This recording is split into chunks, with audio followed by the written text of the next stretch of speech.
Queridos irmãos e irmãs, hoje nós estamos celebrando o 7º domingo do tempo comum. A primeira leitura é do livro de Samuel. O livro de Samuel, ele conta a história dos reis de Israel. E aqui hoje falando da história do rei Davi. Davi, antes de ser rei, pequeno, frágil, foi escolhido pelo Senhor, e depois que ele matou um gigante filisteu, conhecido aí como Golias, o primeiro rei de Israel, chamado Saul, ele começa a sentir inveja, ciúme do pequeno Davi. Um dia, entrando no povoado, o povo começou a fazer uma comparação. Tipo assim, Saul matou 1000, Davi matou 10.000. E o Saul vai ouvindo isso, vai crescendo nele uma ira, uma inveja contra o Davi. Alguns estudiosos dizem que o Saul, ele tem uma personalidade muito frágil, uma pessoa muito insegura de si. É como aquela pessoa que não acredita nela mesma. A leitura de hoje começa assim, do livro de Samuel. Naqueles dias Saul pôs-se em marcha, descendo o deserto de Sif, acompanhado de 3.000 homens, procurando Davi para matar. Saul tem um exército de 3.000 homens, ou seja, ele tem força. Mas eu diria que ele não tem poder. Ele tem a força do exército, ele tem a força por ser rei, mas ele, interiormente, ele não tem poder. Porque ele está preocupado com um jovenzinho frágil tomar o seu lugar. E nem é essa a vontade de Davi. Ele se preocupa em ouvir o que as pessoas falam. E o que as pessoas falam entram pelos ouvidos dele e desestrutura o Saul. Então ele não tem poder a ponto de se controlar. Ele não tem poder para analisar a situação. Assim também pode ser as pessoas de hoje, que são pessoas assim com uma resiliência muito fraca. Se ouve falar alguma coisa, às vezes nem é verdade, mas só por ouvir já fica matutando, já fica imaginando que ninguém gosta dela, que ela é menor, que é insignificante, por ouvir. E pode nem ser verdade. Um dia, nesse dia de perseguição, o rei está no acampamento dormindo com seus soldados. Davi se aproxima com o seu amigo Abissai. Chegam bem perto e o Abissai fala para o Davi: olha, oportunidade. Saul está aqui diante de nós dormindo. Vamos aproveitar para matá-lo. Uma única machadada já mataria ele. Eu não sei se você tem algum amigo Abissai. Esse é um amigo que não serve para nada. Um amigo que quer te levar ao caminho da desgraça, da morte. O Davi responde para ele quando ele faz uma proposta para matar Saul. Davi responde assim para Abissai: Não posso matá-lo, pois quem poderia estender a mão contra o ungido do Senhor e ficar impune? Ele tinha toda a condição de matar o rei que estava lhe perseguindo, mas ele tem a consciência que aquele Saul, mesmo não sendo um bom rei, ele foi ungido. Sendo ungido, deve ser respeitado. Ele então, nesse dia, pega a lança do rei e a sua morinha d'água e vai embora. Depois ele chama alguém do exército do Saul, mostrando que ele pegou a arma do rei, a lança e esta biga d'água, para mostrar que ele poderia ter matado o rei e não matou. Assim o rei vai ter possibilidade de enxergar melhor a verdade. Nós que buscamos a verdade das coisas, tome cuidado. A verdade não é simplesmente o que outros dizem e às vezes nem é o que você vê.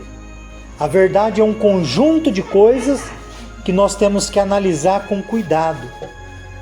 Assim agora tem a oportunidade de Saul, conhecendo melhor a verdade de quem é Davi, pensar melhor nas suas atitudes. O evangelho de hoje, talvez para muitos de nós, ou ele é uma coisa impossível de viver, ou Jesus não estava muito bem quando ele falou aqui. Nós chamamos esse tipo de texto, quando as coisas são muito exageradas na Bíblia, nós chamamos de hipérbole. É como se fosse um grande exagero. Porém, Jesus está dizendo que é assim o reino de Deus. Ele começa dizendo para a gente amar os inimigos, fazer o bem a quem nos odeiam e bendizer os que nos amaldiçoam e rezar por aqueles que nos caluniam. É um programa de vida, mas a gente sabe que não é nada fácil. E nós que estamos perto de iniciar a Quaresma, é um programa muito importante para a gente rever as nossas vidas. Amar não é uma coisa que acontece do dia para a noite, é um processo. Quando alguém namora, antes de casar, a gente normalmente diz que está apaixonado. Para casar precisa amar. Quando casa, começa a ver que o amor não é um poema, não é uma frase bonita. Começa a ver que o amor exige. O amor exige paciência com o outro. O amor exige entender que às vezes eu quero que o outro seja como eu quero, mas ele não é. Ele tem uma história que é diferente da minha. O amor maduro, ele faz com que alguma pessoa ceda na relação, tem que ceder. Normalmente quem cede tem mais maturidade do que a outra. Então quando aqui fala para amar os vossos inimigos, é esse processo. Não é do dia para a noite. É o processo de você ter paciência.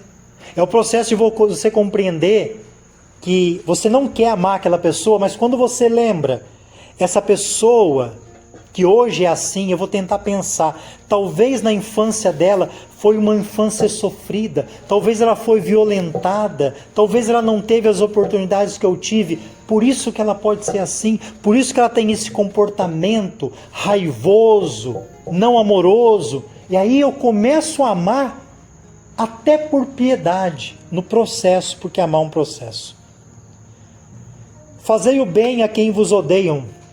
Aqui pode parecer um pouco mais exigente, sabe por quê? Porque amar pode ser uma coisa que eu fique aqui tentando, mas fazer o bem me parece que é uma coisa prática. Fazer o bem não para qualquer um, para quem você não se dá bem. Aqui está dizendo fazer o bem aos que vos odeiam. Fazer é uma ação. Então quem vos odeia, escreve um coraçãozinho, começa assim, né? Deus ama você, entrega para Ele. No outro dia você já está mais preparado. Deus ama você, eu também. Né? Não é fácil, né? Dá uma bolachinha. Também, fazer o bem aqui também é um processo. Bendize, louva quem te amaldiçoa. Se alguém te amaldiçoa e você não louva, você vai ficar amaldiçoado. Porque quando você não retribui com o louvor, com bendizendo, você está dizendo quando o outro te amaldiçoa, que ele tem poder em te amaldiçoar.